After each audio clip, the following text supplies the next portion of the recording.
Komið sæl og verið velkomin í Neisko. Í þættinum í dag ætlum við að svara merkilegri spurningu sem við fengum senda. Hvað er sólkerfi? Allir hnettir sem snúast sólina eru hluti af sólkerfinu okkar. Sólkerfið er svo hluti af miklu stærra kerfi sem heitir vetrarbrautin.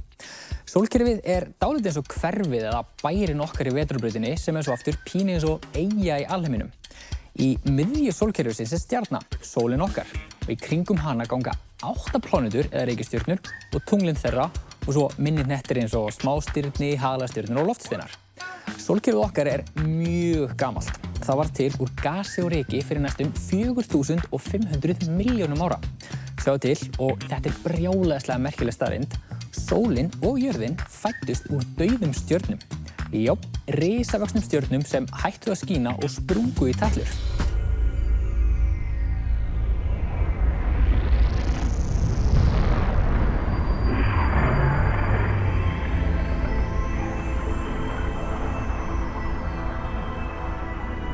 Þegar risastórar stjörnur, miklu stærri en sólin springa, verður til meira ryk en hægt er að ímynda sér.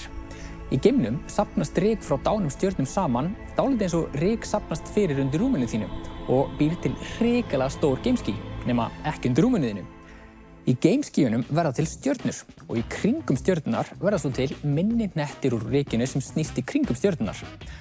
Þessir hnettir eru kallaðir plánetur, eins og jörðin. Og hér er önnur stórmerkileg staðreynd. Þú ert úr sömu efnum og jörðin og sólin. Og veistu hvað það þýðir? Það þýðir að þú ert búinn til úr leifum stjarna sem sprungu og dóu. Jeps, þú ert úr stjörnuryki og við ætlum að fjalla betur það í sérstökum þætti.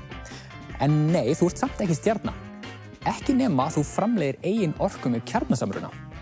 Og hvað er sólkerfið stórt? Kíkjum á myndskeið. Byrjum á tunglinu.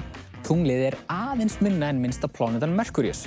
Merkúríus er svo aðeins minni en Mars sem er helmingi minni en Venus og jörðin.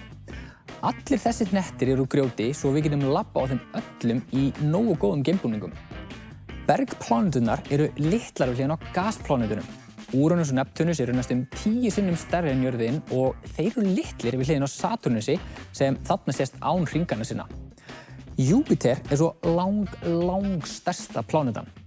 Meira en 1000 jarðir kæmust fyrir innan í Júpíter. Hugsaðu þér, 1000 jarðir inn í Júpíter. En stærsti hnötturinn er svo sjálfsögðu sólin.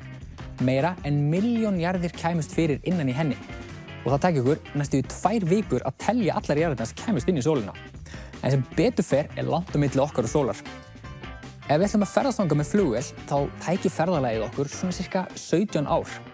Og bilið á milli plánetna er svo mikið að geimför eru einmitt marga mánuði eða jafnvel mörg ár að ferðast á milli þeirra. En allavega, sólkerfið okkar er hverfið okkar í geimnum og nú höfum við stiklað svolítið á stórum það, en í næstu þáttum ætlum við að skoða hvert fyrirbæri fyrir sig.